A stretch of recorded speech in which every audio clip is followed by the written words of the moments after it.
Welcome to the We Are Libertarians 2020 Libertarian Candidate Interviews. I am Hodey Johns. I am your host, and I am joined today by a new, fresh voice. I know we're a little bit into the debates now, so maybe you heard of him, maybe you haven't, but you'll be glad you've met him now. It's Keenan Dunham. Did I pronounce that correctly? Correct, yeah. All right, awesome.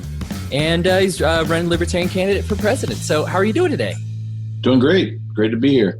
Awesome, man. Well, thanks for coming on, taking the time. Like I tell all our candidates, the debate questions are all curveballs. These questions are all straightforward. A lot of people like the curveballs. In fact, most of the candidates I even think prefer not knowing because they like that element of surprise. The libertarian types love to think on their toes. The reason that all these questions are fixed is so that everybody can get an apples to apples comparison. They can see how you answered a question the same way as somebody else answered a question. So this is more just to compare and contrast against the other candidates. The debate will, of course, give you say more about where you stand on the exact issues. So very briefly, the first question, every other question's about politics, but this first one, just tell me about yourself personally, completely outside of politics. Job, hobby, interests, family, friends, anything that you would find that you think voters would find relevant. Yeah, my name is Keenan Dunham. I'm from Myrtle Beach, South Carolina. My dad was stationed here during Vietnam, and he was also stationed in Thailand, and met my mom here, and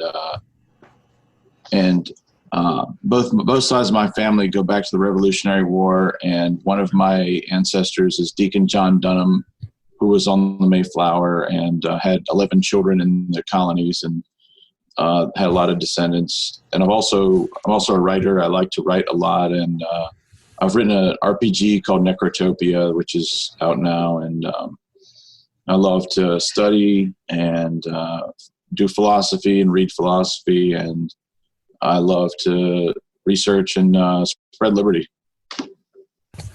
Awesome, man. Great.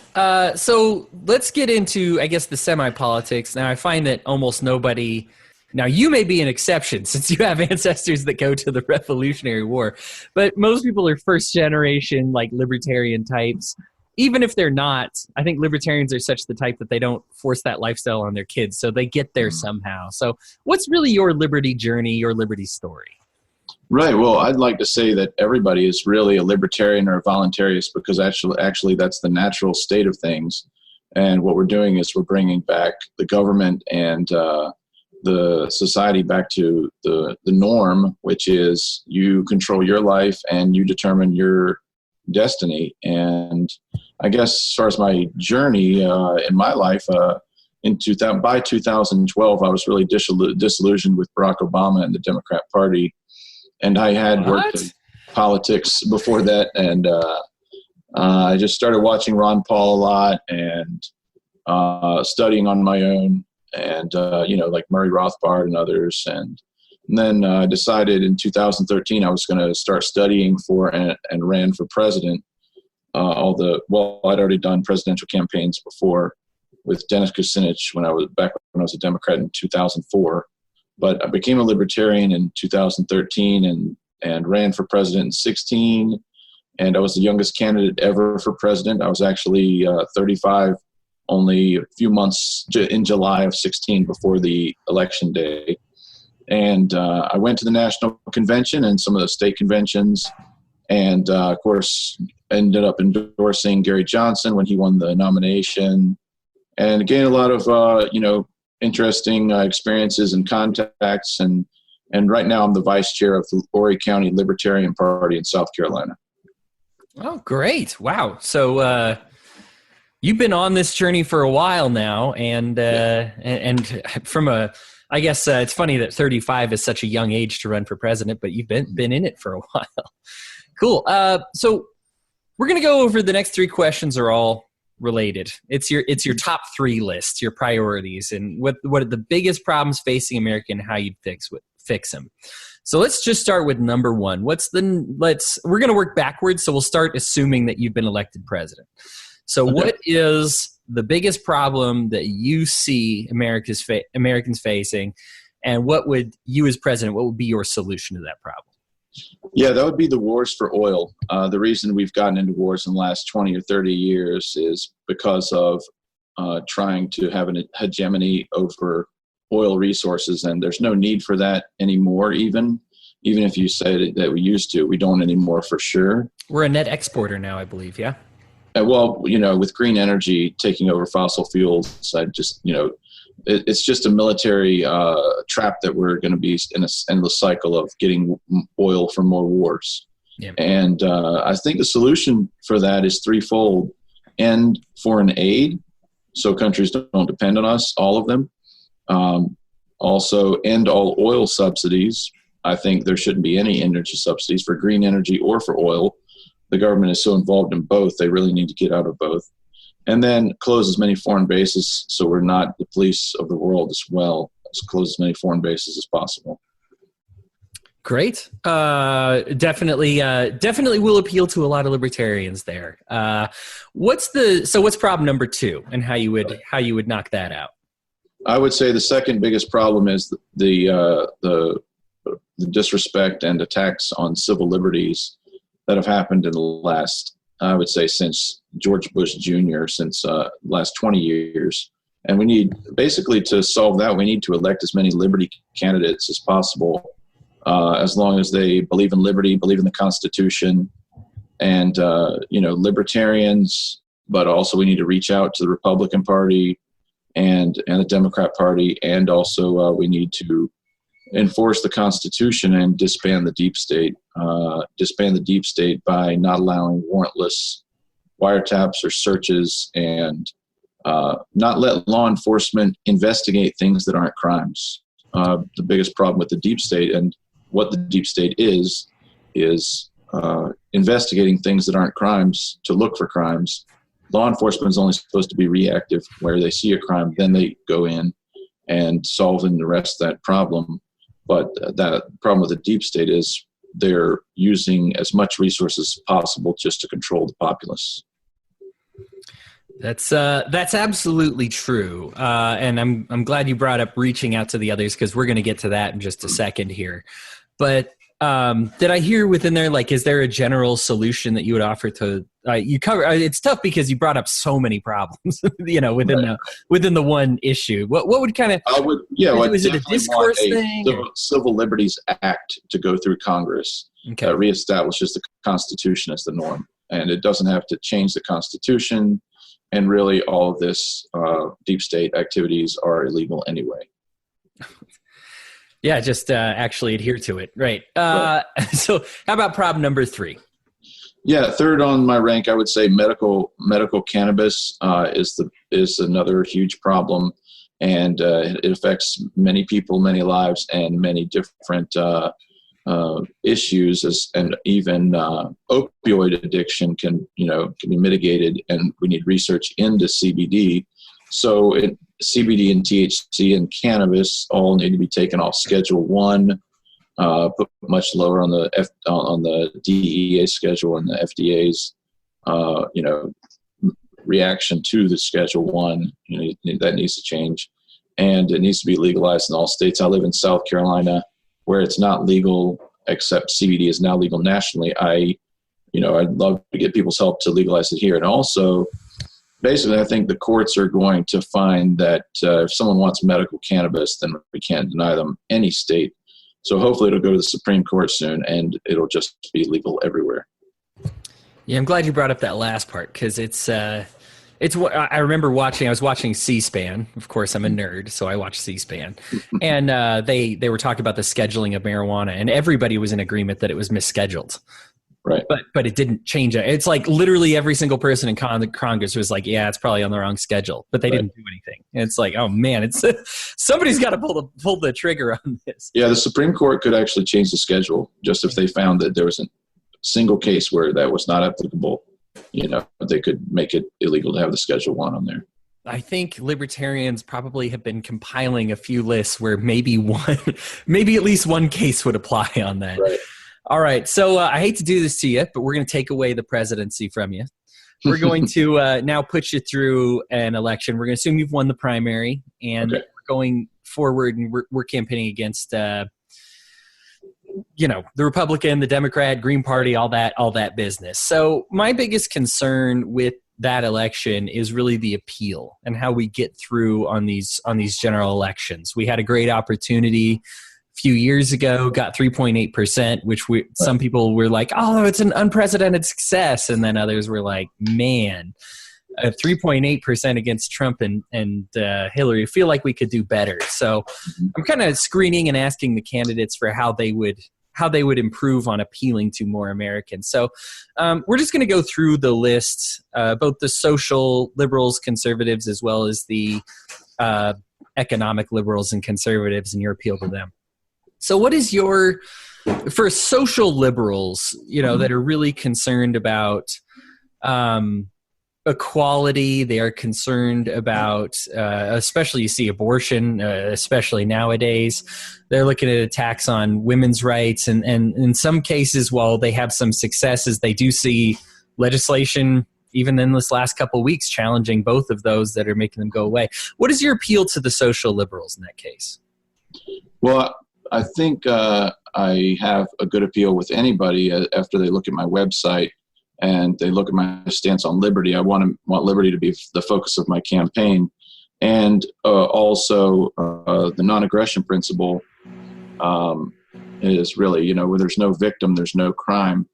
And that's pretty much the lens where the lens that I look a lot of things through.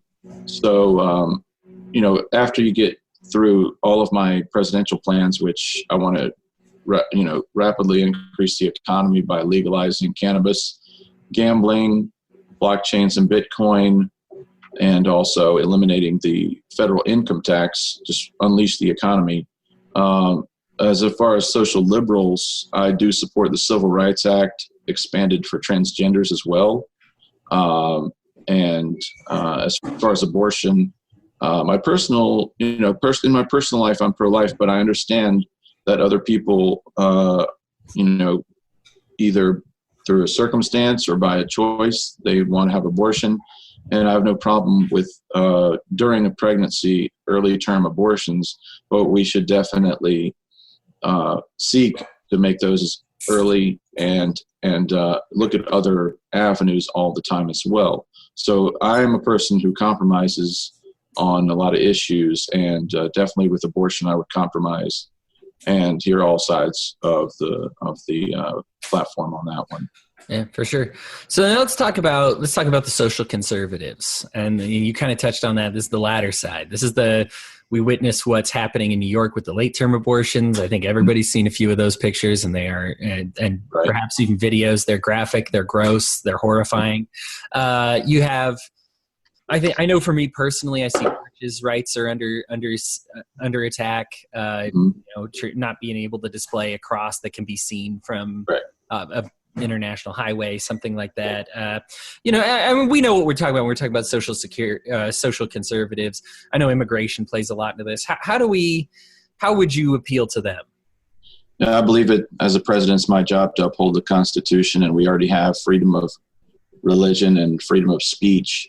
And then I believe that should protect our religious rights and our expression of those rights. And it all falls down to private property.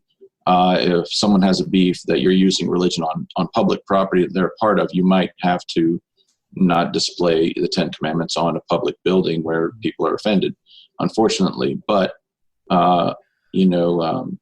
things like after-birth abortion, I'm totally against that, infanticide.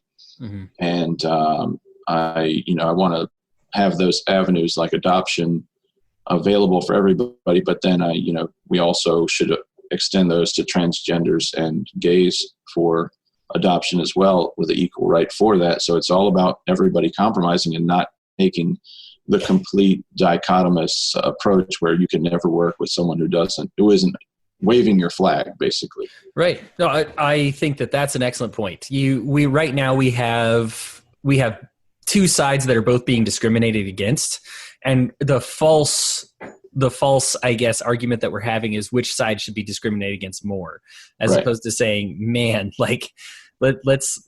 I think we can do right by both the pro-life crowd and the transgender community by by fixing. It's not a yes or no question. It's all complex issues. I think every issue that a presidential candidate is going to deal with is a complex issue, and they should take it as a complex issue and not just say, I'm going to wave my liberal or my conservative wand and it all goes away, you know? Right. So let's talk about economy now. Now you got the economic liberals. They see the 1% is getting more and more wealthy. The poor getting more poor. That gap is widening. They see a lot of wage gap issues between, within genders, within races, a lot of those economic issues. How would you appeal to somebody that already has a Democrat on the ballot? Why would you be the better option for them? Well, actually, I believe we need to get rid of the state controlling all those things. And if they would look, from my point of view, as seeing that the government is never going to be able to manage any of those things correctly. Just being a bureaucrat doesn't give you expertise in any of those. And then it's your life anyway. So what we need to do is, with things like Medicare, we need to have private savings accounts for Medicare and for Social Security, and then get rid of the personal income tax to allow growth and choice.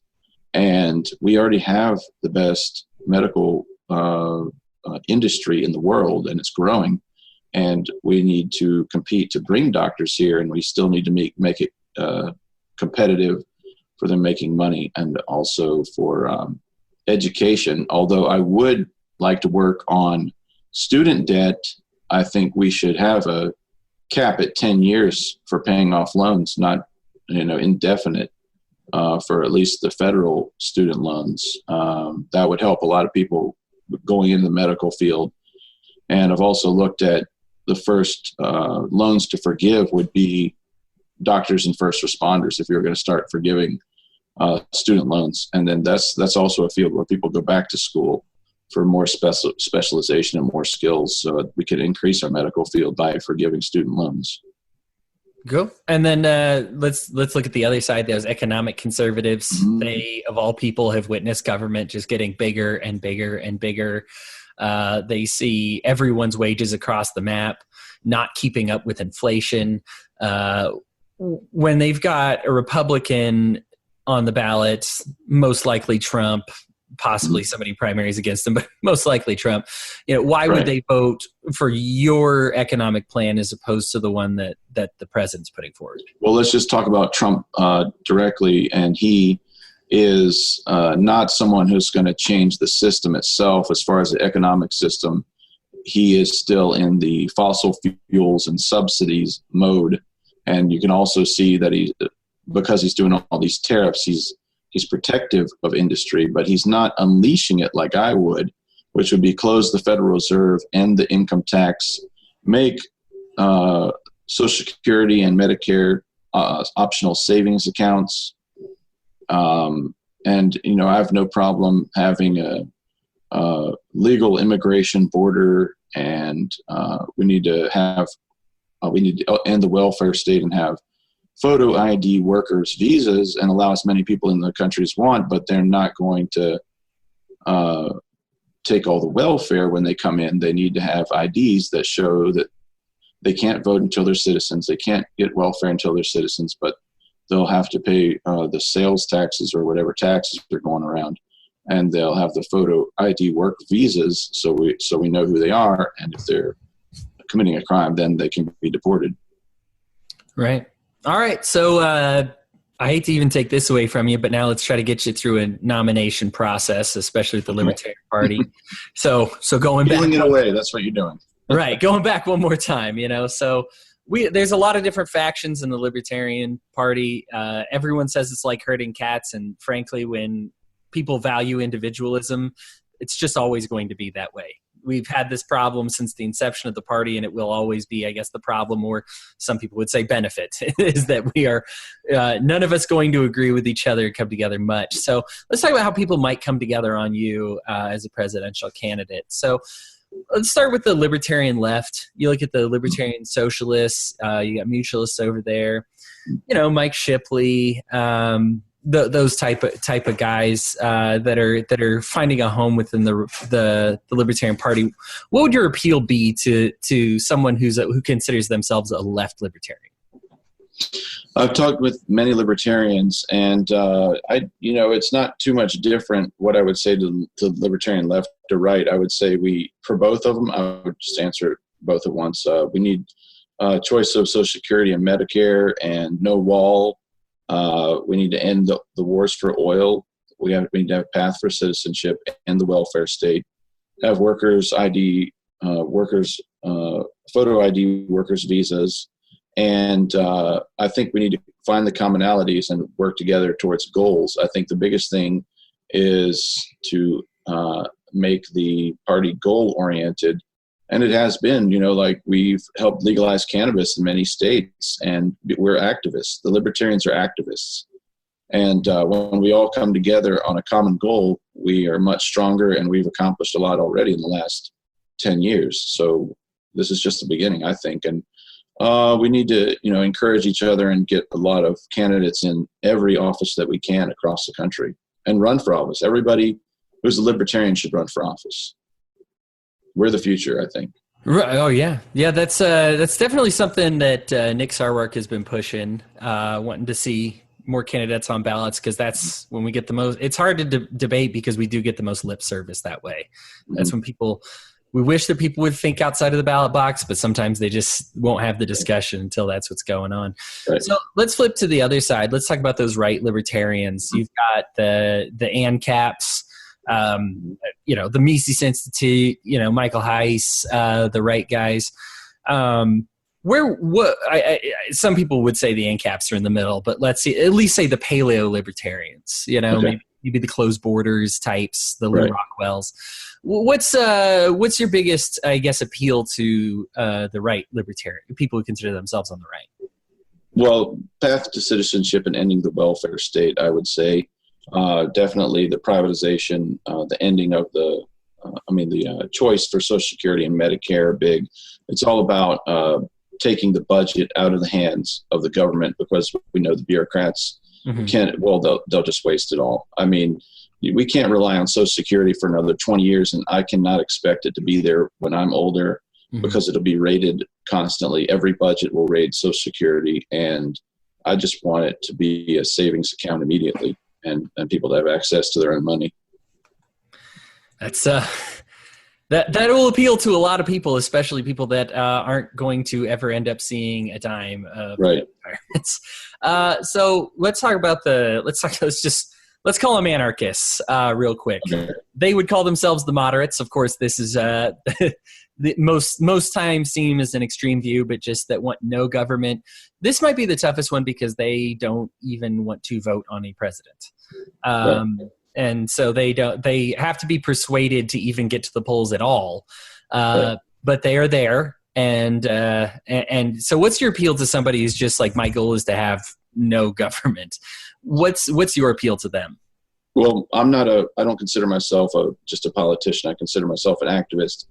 And I say, well, if we find a common goal, let's work on it. Even if you're not going to participate in elections, you want to legalize cannabis, let's use every means necessary. And that's why I run for office, because it is a means that's real, and it's there, and it does cause change. And if we got a certain threshold, 5% or 10% or 15%, we'd be in national debates for the presidential elections continuing. We'd have primaries where we'd get national press exposure, and it's important to go for those goals.